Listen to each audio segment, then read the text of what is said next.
Hi, I'm Author Assist, proud sponsor of the 3-Act Structure Show on the GoIndieNow platform. Author Assist offers affordable services and one-on-one training to independent authors. I help them from brainstorming an idea to publishing and the promotion and marketing of the book. I have 2 podcasts, Narrations by KK and Behind the Pen. I'm the host of the radio show Author Assist on the Artist First Radio Network, and I'm also a multi-award winning filmmaker. Love creating book trailers. I'm also a graphic designer and offer at least another 20 services that will help authors navigate and stand out. If you're a new author and you're holding the copy of your book in your hands, thinking, now what? That's when you need Author Assist. Contact me for a service sheet at kgantusauthораssist@gmail.com. When we deconstruct the elements of story and its structure, whether you acknowledge 3 acts or not, our focus shifts to one aspect that connects us all: the characters. Since the dawn of storytelling itself, there has always been one side's hero and one side's villain. Now, where you may fall in who you support or relate to might shift, but it's always there. However, these days, it's even more layered and complicated. When we have been able to nuance and finite roles and involvement, gray the black and white. It's that examination we will be doing this season. And we'll be doing it in 3-act structure. Of all the characters you might encounter, theirs is the most human. And that is why you can count upon them maybe not doing the right thing, but doing something amazing. They are our anti-heroes.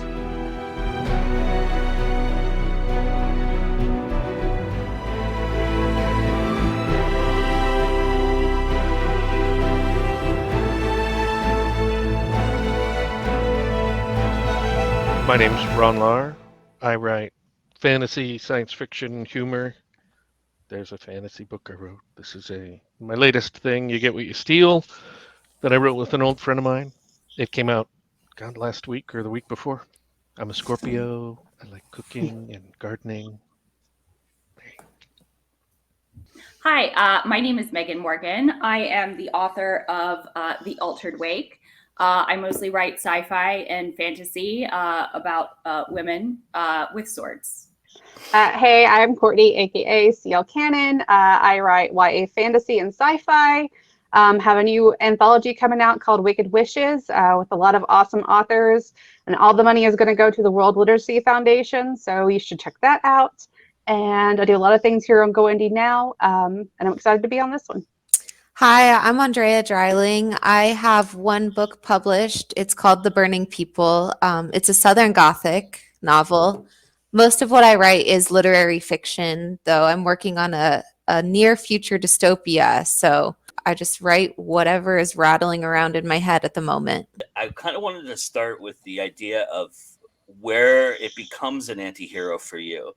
Does a character start that way in your writing, or is it more often that it develops into an anti-hero?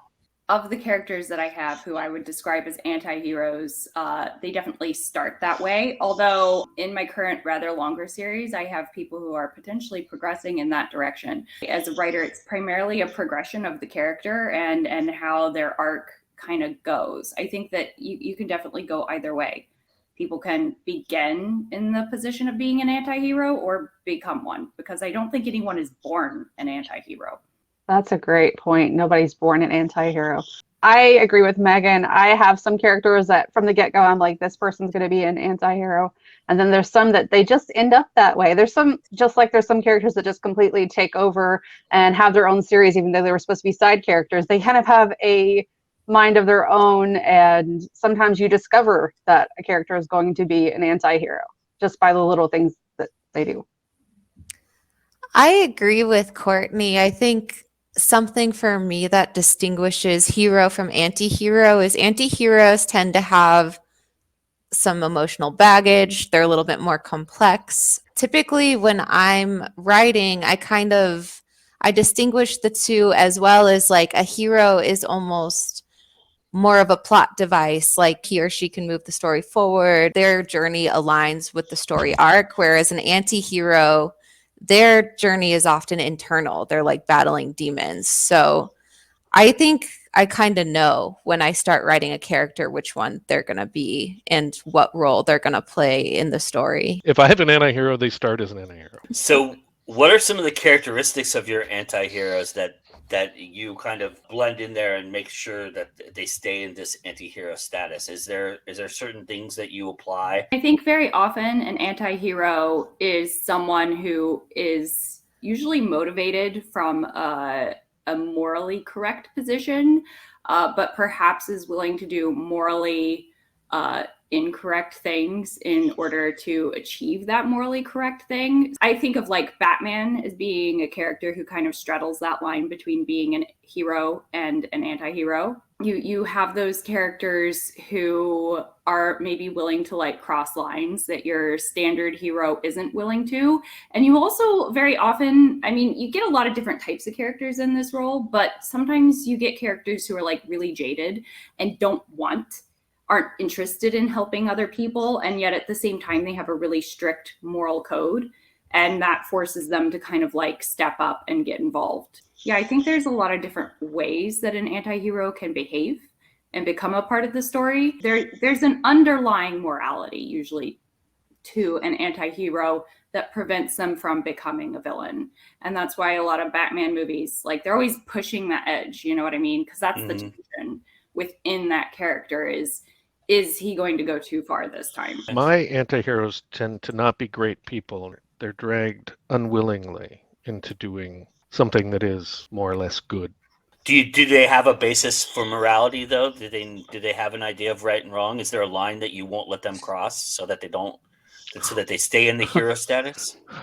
So yes, of course, there's things that I don't want them to ever do because it will make it impossible, to root for them. They aren't necessarily good people who will cross the line. Some of mine are just not great people at all, but they end up, for whatever reason, for whatever motivation in that story, trying to do the right thing, or I mean, in some cases, inadvertently doing the right thing. I think for me, what characterizes some of my anti-heroes is they do have that strict internal code, but it's kind of at odds with society. So there's just this sense of detachment from the world that I've built sense of wrong or right.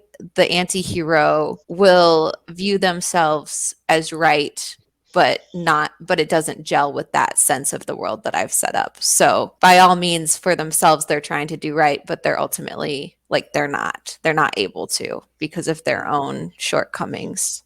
I find a lot of the anti-hero characters that I write are kind of cynical. They think that they know better, or they know a better way to do something, or other characters are just doing things the wrong way, or putting in too much effort, or giving too much of themselves. Because I think ultimately a lot of anti-heroes are kind of selfish, or they think they're a little bit more superior, I guess, than other people. And I often find it really a cool thing that a lot of anti-heroes seem to get sort of a redemption, or they sort of start to do more things that would be more morally right once they meet another character and that character has influence over them.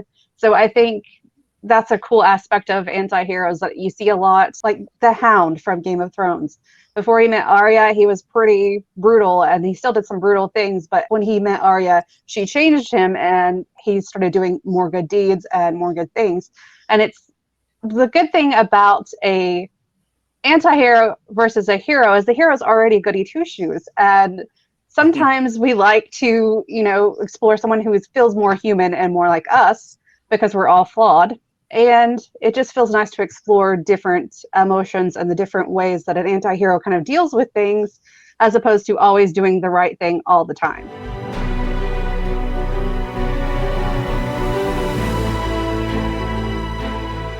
We are talking about structure of a story here. So there is a point in which you have to make a decision for your anti-hero, and they have to do either luck as Ron's heroes would into doing the right thing, or decide that they're going to make a move and do this or do that. Is there a point in the story that you feel like that has to happen? You can say which act it is. You can say at what point. Is there a point of where you can still maneuver and give it still a little bit of edge, but you have to make that decision? What's the point for you all in that? Joe, it's the third act. That's what I was going to say. Yeah. Almost always. So there's this moment in Star Wars, in Return of the Jedi. I'm going to make another nerd reference here. that entire final scene, when they're on the second Death Star and Luke Skywalker is in the throne room, his outfit, if you notice, it is black. You cannot see anything on him but black. When people originally were watching that movie, they were like, oh my God, is Luke Skywalker going to turn to the dark side? It was very questionable because he'd been doing a ton of dark side stuff over the course of that film. I mean, he threatened to kill Jabba the Hutt and then did help kill, Leia did, but he destroyed his barge and everything. And then there is this very specific moment during his battle with Darth Vader, after he cuts off his father's hand and he looks down at his own mechanical hand, and you can see that the flap of his jacket has come undone, and there's this little triangle of white that's coming in from the inside, and he makes that choice. And it is that third act. That's it. If you're gonna have that moment where your anti-hero has to really make that choice, and I would completely argue that Luke Skywalker's overall journey could potentially be that of an anti-hero once you get to Return of the Jedi. That's the image that comes to my mind, is of that little flap of white that falls open on his shirt. I agree that it's the third act. You can lay some stuff down in the first and second act to get the character there, but you want that big reveal moment where you don't know what they're going to do, so you're building that suspense up to the big moment. And it's a will they, won't they, will they do that, will they choose the right path or not? And that's what keeps the reader turning pages to get to the end. So the third act is definitely the best place for it. Well, let me ask this then. Do you guys like to sprinkle in red herrings where there is a doubt that the right thing will be done? Is that something that is prevalent enough that you would use in the first and second act? I think that's necessary to this kind of character. I think you absolutely and I think that's where another reference, Game of Thrones, kind of fucked up when it comes to that turn that Daenerys made. They did not properly lay the groundwork for that. It came out of almost nowhere. There were some hints and some suggestions, but it wasn't enough. They needed to throw in that stuff with a heavier hand. I feel like a lot of anti-heroes and anti-heroines that have been featured in contemporary literature recently, their act of redemption is more for themselves than anyone else. I think of Otessa Moshfegh's books. All of them feature women who are damaged and ultimately save themselves without truly contributing to anyone else's life in a positive way in those narratives. I still think they're anti-heroes because you can identify with them as a reader because of their damage, and you can feel sympathy for them. And I do think these moments do happen in the third act, like everyone's saying, but sometimes it can be a bit more subtle. It can be a woman leaving a horrible situation, a woman throwing her phone into the Hudson River, some of those iconic scenes, and you know that the character has found the release that will hopefully allow them to lead a more productive and kind life, but you don't actually get to see that. And I kind of like that ambiguity. Is there a too much of or too tropey element to the anti-hero that you'd like to see go away? Yeah, I think there's a tendency to have a slow reveal of childhood trauma or some damage, and it always is attached to another person. I would be interested to see somebody write an anti-hero that just kind of sucks on their own or doesn't get that excuse, but then gets a moment of redemption anyways, I don't ever really have a problem with overused plot devices or tropes as long as the writing is good. I mean, if the writing is good, I can forgive almost anything that outside of that reading experience I'm thinking I don't want to see again. But whether it's, TV, movie, or book, if I get sucked in, I don't even notice it at the time. I have to agree. I love tropes, and like if they're written well, then I eat that up. So it's hard for me to think of one that I'm sick of seeing or that I don't want to see anymore. It's like Ron said, it's just according on how it's written. And if it's written well and executed well, then I will always love it. Does it satisfy you? Does it help you that there's a little bit more tropiness to it? Then is that help along anything, or it's just yeah, it's there, so I'm cool with that kind of idea.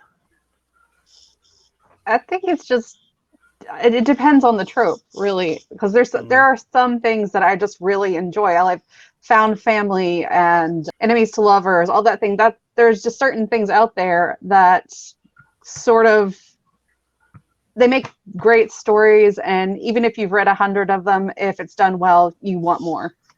Just like if you eat a birthday cake and it tastes wonderful, you're still going to want more, even though it's the same type of birthday cake. It's just something that's a favorite, and it's almost sometimes like a comfort. On the other hand, when Game of Thrones came out, like every single TV show was just like nothing but anti-heroes, and after about like 2 years, I just got sick of it. I love a good anti-hero, but there was a point when the market was just utterly saturated to a degree that I just didn't want any at all. Yeah, there's just a certain point where it's irritating almost. I think if it's well supported in the writing and it's not like being driven, if it's an integrated part of the character, then I find that useful and I find that accessible and I find that interesting.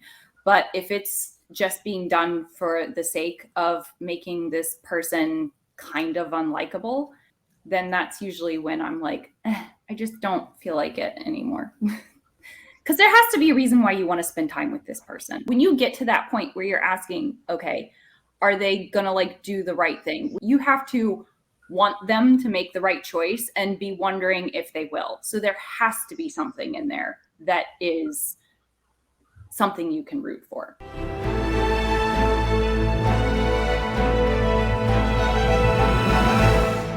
I'm kind of curious because there is a human element to an anti-hero. They're more well-rounded. They have flaws. Do you find when you're writing them that you would put more of you into the character than you normally would if they were just a regular hero? Or do you feel like whatever I'm building this character, I can detach myself still from that idea? Is there something about that? Is there a little bit more of you in there? And I don't want to call anybody out. I apologize if that's what it sounds like. That's not what I'm meaning. I'm just saying, we all do it. We all put familiarity into our characters, whether it's us or somebody we know or whatever. But is there a little bit more familiarity with an anti-hero because they have flaws that you are so familiar with as a human being? Yes. I wrote a novel and the main character was he was so good. And I got done with the first draft and I didn't love it. I loved the story, but I didn't love the book. And it was third person with him as the main character. And then I pulled a supporting character up and made it first person with him, and he's not a great guy. And he's a lot more fun. I mean, he's a dick. So yeah, it's a lot of me in that character. Just ask either of my wives. And yeah, so I found it much more enjoyable to write that character.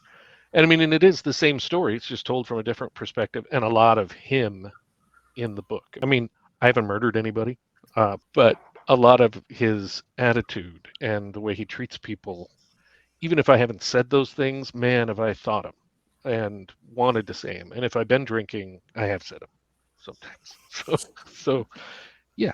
Yeah, I'm going to say yes for me as well. The book that I'm working on right now, the main character just has like a certain disaffection towards society that has left her jobless and floating and a little bit angry. And when I write her, I feel like I'm channeling my teenage self. Like I'm definitely just pulling out my most immature impulses that I think were present on the surface when I was a teenager. And I'd like to say they're not so much anymore, but they live inside of me and it's cathartic. It's great to just write it into a character and get it out and be like, man, if I could just take off or just like leave this structure of capitalism that I'm not totally sold on, I would do it. So I love writing the anti-hero and I love putting myself into the anti-hero as well. All right, that was awesome.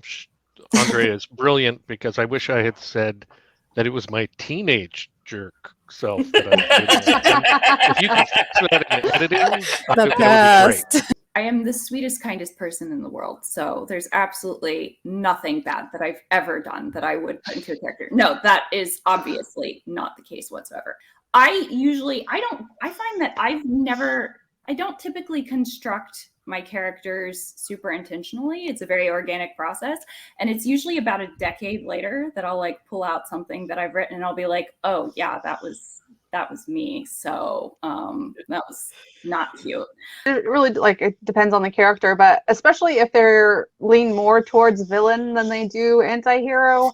You know, I do a lot of stuff with Fiction Atlas all the time. I've always got my customer service kind of voice on and my texts, my emails, on phone calls.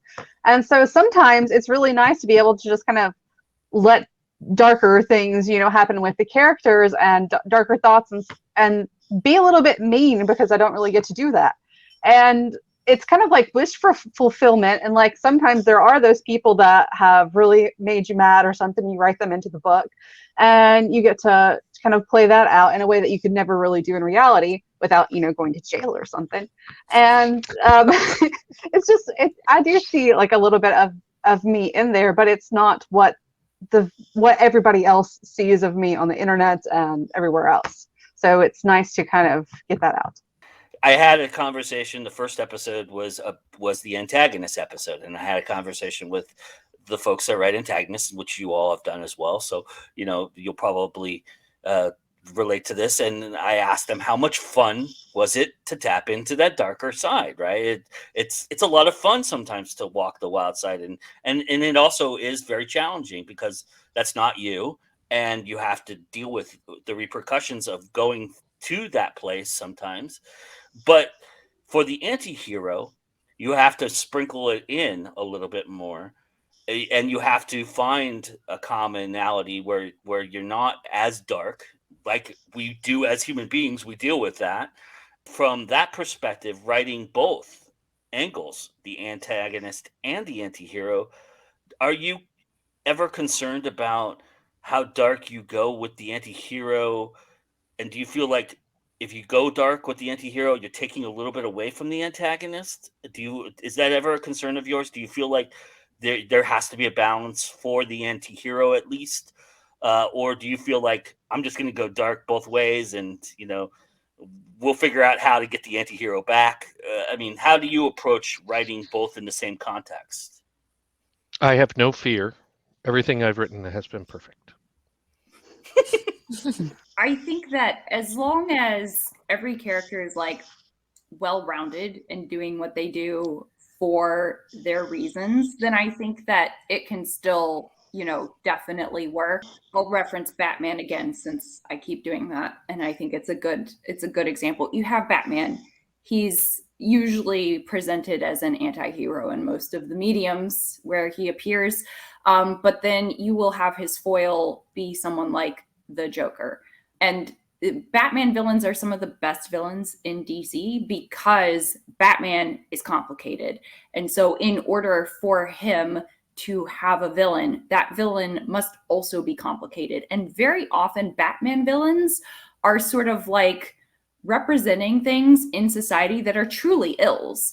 You have an antagonist who, is like still someone that your anti-hero can go up against, and yet they're still that foil. I think for me, the delineation between the two lies in their motives. I feel like a true antagonist wants to cause chaos and hurt others, like overtly. Whereas the anti hero hasn't figured out that their actions have effects on the world that may be negative. So for me, that's the difference. When they're interacting in a particular story or in a particular book, I agree with what Megan said. I think that the antagonist does bring out the anti-hero's better characteristics because there's just that line of like, they're not actively trying to do harm where the antagonist is. And when confronted with somebody who's trying to actively do harm, I think that can almost be the jolt that they need to become their better selves. Do you find writing an anti-hero helps you shape an antagonist better? Do you feel like there's a better way to make the antagonist even a little bit more grayer because you're writing an anti-hero, or does that matter?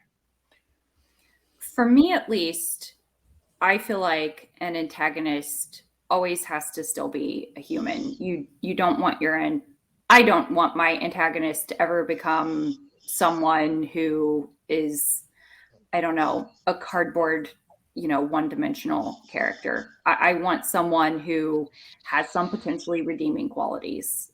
There's kind of like almost any character can become an anti-hero, and I feel like there's always a bigger bad out there. If you were watched Buffy or if you watched Vampire Diaries, there was always one person that came on like the first season and you felt, oh, they're the evilest person that there could ever be. And then they do something to that redeems them, and then another character comes and everybody's fighting against them, including the person who was originally the villain. And so it's just degrees of how evil they are, what they will go to. And it's easy to have a villain and an anti-hero kind of be the same, and it just depends on the situation and how much they redeem themselves and how evil they become. In my latest book, there are some antagonists who are just evil. I mean, but it's a little goofy. In a more serious story, my antagonists think they're doing the right thing. I mean, it's really just a matter of perspective, and obviously my antagonists tend to be more, in fantasy, they tend to be far more willing to do egregious things, the ends justifying the means kind of thing, versus, the good guys. They're supposed to be more restrained. But, I mean, they aren't. So, I mean, sometimes there isn't a lot of difference in terms of antagonist and anti-hero for me in my writing, except that it's obvious, who you should be supporting. Is it different though for you when you're writing a bad that is completely bad versus a bad that's grayer? And do you That's a lot find more that? fun. Okay, cool. I mean, part of it is the book is, more humorous, and so we get to take some of these characters to some ridiculous extremes. I mean, just as an example, in this humorous science fiction novel, You Get What You Steal, there's the main bad guys are Kronos, and they're like the O stands for orphans in their name, and so there's one guy who's a leader in there, and his dad was a member, and so he had to kill his dad to become eligible as an orphan to be in the criminal organization. And I think that's hilarious, obviously in context of how it's written. But I mean, he's just an awful person. But we're not trying to make him a real person. So yeah, it was very fun to write a somewhat ridiculous but very evil and smart character. I mean, he's a very fun character to write. As the writer, you are the anti-hero because you're doing terrible things to people all the time, but for the greater good, really.